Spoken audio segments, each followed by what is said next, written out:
yang perkasa, ku sanjung tinggi namamu di hidupku Tuhan, tiada yang lain. Hanya Kau satu di hatiku.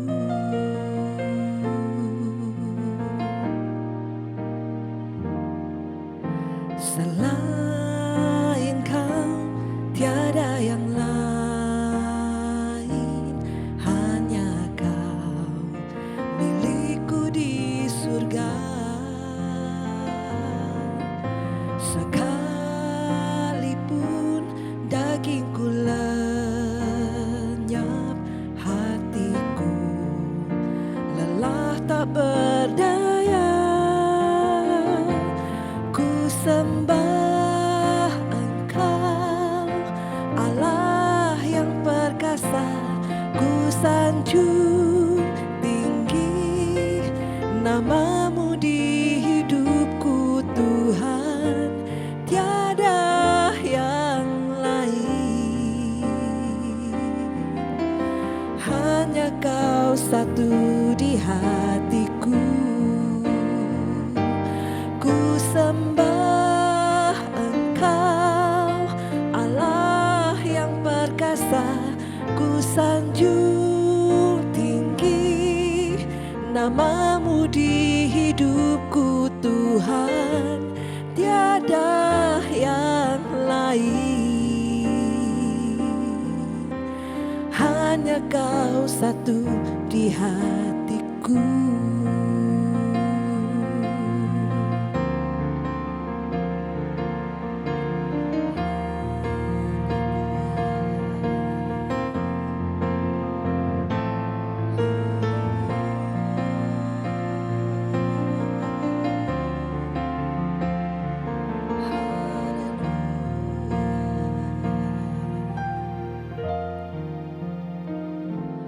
Ku sembah Engkau, Allah yang perkasa, ku sanjung tinggi namamu di hidupku Tuhan, tiada yang lain. Hanya Kau satu di hatiku. Sembah Engkau, Allah yang perkasa, ku sanjung tinggi namamu di hidupku Tuhan, tiada yang lain. Hanya Kau satu di hatiku. Ku sembah Engkau, Allah yang perkasa, ku sanjung tinggi namamu di hidupku Tuhan, tiada yang lain. Hanya Kau satu di hatiku.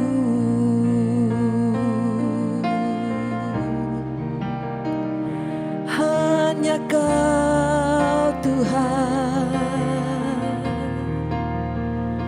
oh hanya Kau,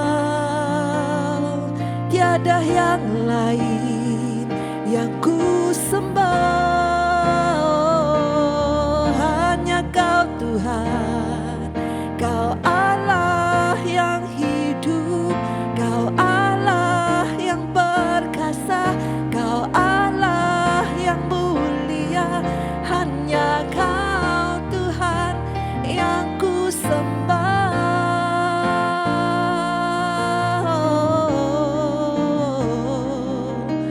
Haleluya,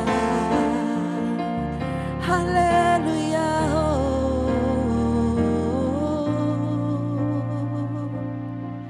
Terima kasih Tuhan, terima kasih Tuhan. Hanya Kau yang menjadi tempat jawaban. Hanya Kau tempatku berharap,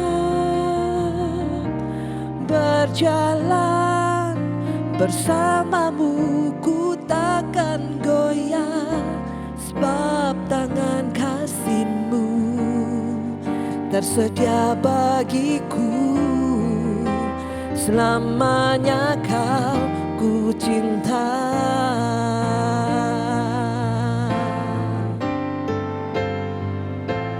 Hanya Kau yang menjadi tempat jawaban. Hanya Kau tempatku berharap, berjalan bersamamu ku takkan goyah, sebab tangan kasih-Mu tersedia bagiku. Selamanya Kau ku cinta. Hanya Kau yang menjadi tempat jawaban. Hanya Kau tempatku berharap, berjalan bersamamu ku takkan goyah, sebab tangan kasih-Mu tersedia bagiku. Selamanya Kau ku cinta. Selamanya Kau ku cinta. Selamanya Kau ku cinta.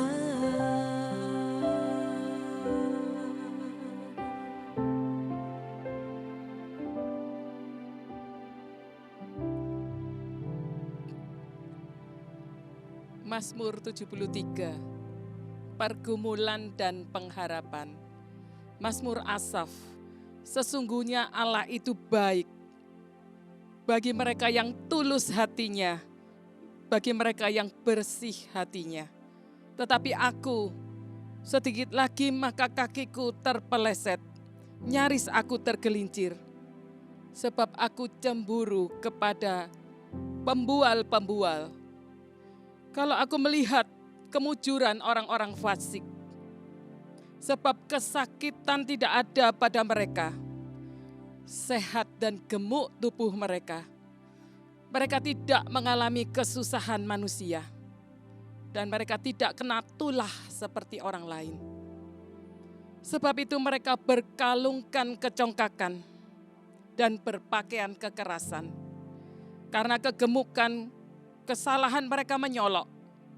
Hati mereka meluap-luap dengan sangkaan. Mereka menyindir dan mengata-katai dengan jahatnya. Hal pemerasan dibicarakan mereka dengan tinggi hati. Mereka membuka mulut melawan langit dan lidah mereka membual di bumi. Sebab itu orang-orang berbalik kepada mereka, mendapatkan mereka seperti air yang berlimpah-limpah. Dan mereka berkata, bagaimana Allah tahu hal itu? Adakah pengetahuan pada yang maha tinggi? Sesungguhnya itulah orang-orang fasik.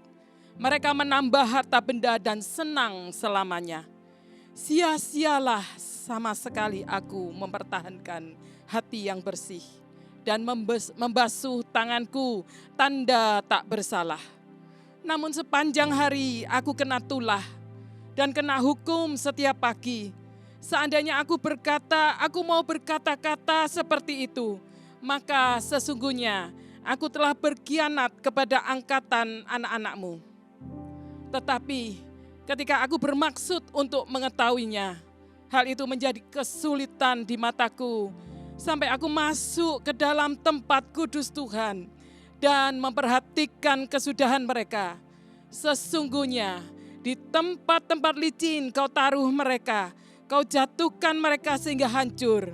Betapa binasa mereka dalam sekejap mata, lenyap, habis oleh karena kedahsyatan. Seperti mimpi pada waktu terbangun ya Tuhan, Pada waktu terjaga, rupa mereka kau pandang hina. Ketika hatiku merasa pahit dan buah pinggangku menusuk-nusuk rasanya, aku dungu dan tidak mengerti, seperti hewan aku di dekatmu. Tetapi aku tetap di dekatmu. Engkau memegang tangan kananku dengan nasihatmu. Engkau menuntun aku. Dan kemudian engkau mengangkat aku dalam kemuliaan. Siapa gerangan ada padaku di surga selain engkau. Selain engkau, tidak ada yang kuingini di bumi. Sekalipun dagingku dan hatiku habis lenyap, gunung batuku dan bagianku tetaplah Allah selama-lamanya. Sebab sesungguhnya siapa yang jauh daripadamu akan binasa.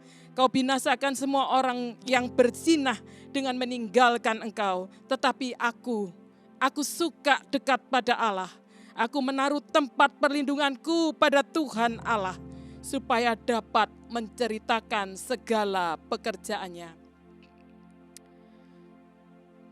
Bapak Ibu Saudara yang dikasihi Tuhan, Mazmur 73 ini ditulis oleh Asaf, seorang pemimpin musik Imam Lewi di Bait Allah. Asaf sebagai seorang imam Lewi yang bertugas mengatur dan memainkan musik dan pujian di Bait Allah di bawah Daud. Dia mencurahkan isi hatinya dengan jujur dan apa adanya. Betapa dia cemburu kepada orang-orang fasik yang mengalami kemakmuran, orang-orang jahat, orang-orang yang tidak mengenal Allah, yang tidak berbakti kepada Allah. Tetapi hidupnya seolah-olah tidak mengalami masalah. Dia sebagai seorang yang pemimpin rohani, ternyata dia mengalami pergumulan yang begitu berat.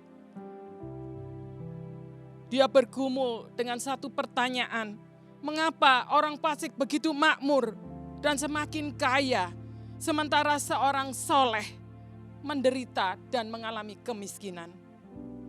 Sepertinya hidup ini tidak ada satu keadilan. Yang jahat malah diberkati. Secara materi sehat-sehat dan tidak mengalami kesulitan, kesusahan apapun. Sebaliknya, orang-orang yang saleh mengalami penderitaan dan kesusahan. Bapak Ibu, suatu hal yang mengejutkan yang diberikan oleh Asaf. Kalau dalam ayat pertama dikatakan orang yang bersih hatinya akan melihat Tuhan.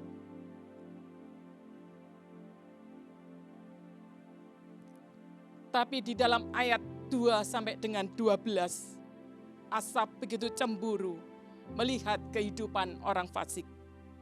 Dia hampir tergelincir iman percayanya. Karena dia mengalami kecemburuan kepada orang-orang fasik. Dia melihat orang fasik begitu mujur. Kata tergelincir atau terpeleset memiliki arti suatu kemurtatan. Hampir-hampir dia meninggalkan kepercayaannya. Dia begitu cemburu dengan orang-orang fasik. Orang fasik tidak kena tulah, sedangkan hidupnya setiap hari mengalami penderitaan.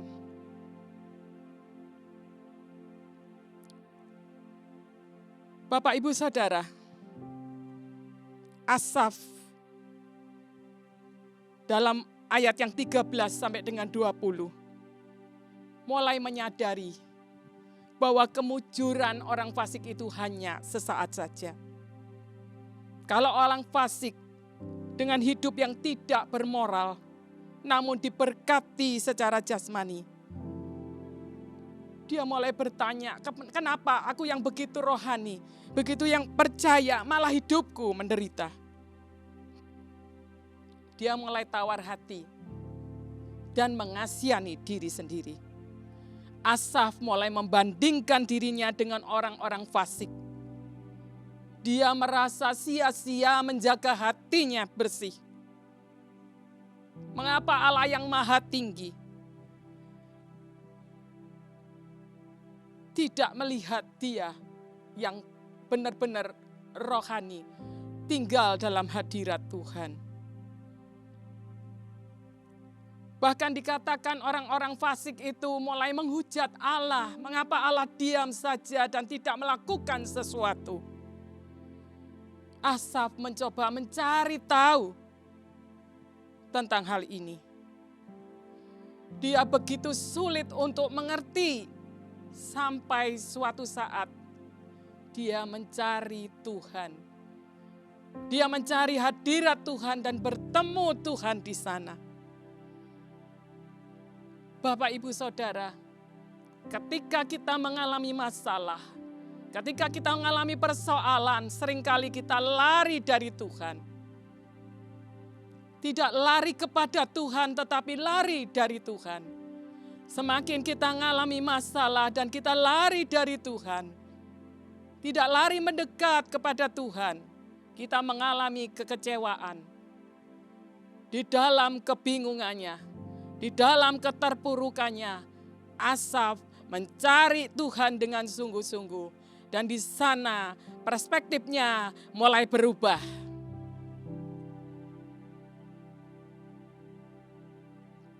Sebagai orang percaya kita hidup bukan dengan melihat, tetapi dengan percaya. Dengan iman kita percaya bahwa Tuhan sedang melakukan sesuatu dalam kehidupan kita. Ayat 21 sampai dengan 28, Asaf mulai mengerti jalan pikiran Tuhan. Ketika Asaf sudah mulai mengerti jalan pikiran Tuhan, masalahnya masih tetap ada. Tapi dia mulai bisa menerima dan dia boleh mengerti hanya Tuhan yang menjadi bagian dalam kehidupannya. Dengan rasa malu dia mulai mengakui kebodohannya di hadapan Tuhan.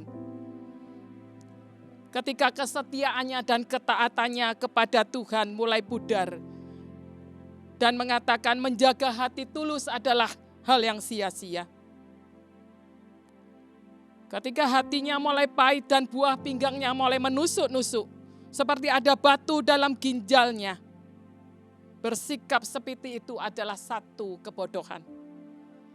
Tetapi dalam kebodohan dan kedunguannya, Asaf lari kepada Tuhan.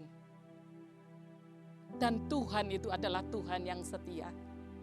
Dikatakan Asaf dipegang tangannya oleh Tuhan.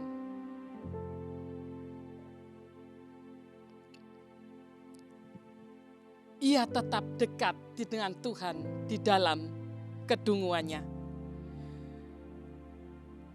Dikatakan di dalam ayat yang ke-23, engkau memegang tangan kananku. Tuhan selalu membimbing dan menasehatinya. Dia mengangkat hambanya yang setia dalam kemuliaan yang tidak sama dengan orang-orang fasik. Ayat 25 menceritakan tentang kemuliaan yang diberikan Tuhan kepada Asaf. Yang membuat dia bertanya, siapakah gerangan yang ada padaku di surga selain engkau? Asaf menunjukkan bahwa Allah yang memiliki surga, itulah Allah yang berdiam di surga. Dan Allah berhak memberikan tempat kemuliaan kepada siapapun yang dia kehendaki. Selain engkau, tidak ada yang kuingini di bumi. Itulah perkataan yang berubah dari Asaf setelah dia hampir murtad dan melihat kelimpahan orang-orang fasik. Asaf sadar bahwa kekayaan dan kelimpahan itu datangnya dari Allah. Allah lah yang memberi kelimpahan dan sumber kemujuran. Bapak, Ibu, Saudara yang dikasihi Tuhan, dalam kesulitan, permasalahan apapun juga, janganlah kita fokus kepada diri sendiri. Ketika kita fokus kepada diri sendiri, ataupun kita fokus kepada orang lain, kita mulai membanding-bandingkan dengan orang lain, maka kekecewaan dan penderitaan itu semakin dalam hidup kita. Tetapi ketika kita mulai memandang kepada Tuhan, ketika kita mencari Tuhan dengan sungguh-sungguh, maka di situ Tuhan menyatakan dirinya. Tuhanlah yang berdaulat atas hidup kita. Dia Allah adalah segala-galanya dalam hidup kita. Marilah kita berfokus hanya kepada Tuhan, bukan kepada permasalahan kita, bukan kepada orang lain, bukan kepada diri sendiri. Seringkali fokus kepada diri sendiri menjadikan kita mengasihani diri, menjadi self-pity. Ketika kita melihat orang lain, maka kita mulai membandingkan diri kita dengan orang lain. Kita mulai iri hati dengan orang lain. Tetapi ketika kita fokus sama Tuhan, maka Dia Allah yang memegang tangan kita, yang memberikan damai sejahtera itu dalam hidup kita. Saat itu persoalan masalah Asaf belum selesai, tapi hatinya dirubah oleh Tuhan, yang menjadi bagian dari dirinya. Bukan lagi persoalan atau masalahnya, tetapi Tuhan yang besar, yang menguasai hati dan pikirannya. Itu yang menjadikan Asaf bisa berkata, sekalipun dagingku dan hatiku lenyap, bagianku tetap Allah untuk selama-lamanya. Tuhan Yesus memberkati. Tuhan, kami bersyukur karena di dalam dunia ini kami masih mengalami banyak problem dan masalah. Ketika kami fokus kepada diri kami sendiri, kami mengalami kekecewaan, kami mengalami mengasihani diri Tuhan. Ketika kami melihat orang lain Tuhan, kami mulai timbul iri hati dan kecemburuan. Kami mulai menyia-nyiakan kasih anugerah yang telah Tuhan berikan bagi kami. Engkau Allah yang telah mati di atas kayu salib menggantikan hukuman dosa kami Tuhan. Itu yang terpenting menjadi bagian dalam hidup kami. Tuhan, ajarkan kami fokus kepada Engkau Tuhan. Menghampiri Engkau Tuhan. Ketika ada masalah persoalan yang datang, kami lari kepadamu. Bukan lari menjauh daripadamu Tuhan. Engkaulah bagian kami selama-lamanya. Terima kasih Tuhan. Kami berdoa untuk setiap orang Tuhan yang menyaksikan acara ini Tuhan. Biar Engkau sendiri yang menjamah dan memulihkan hati mereka Tuhan. Terima kasih Tuhan. Di dalam nama Tuhan Yesus, kami berdoa dan mengucap syukur. Amin. Sampai selamanya tak ada yang dapat gantikan Kau Tuhan. Takkan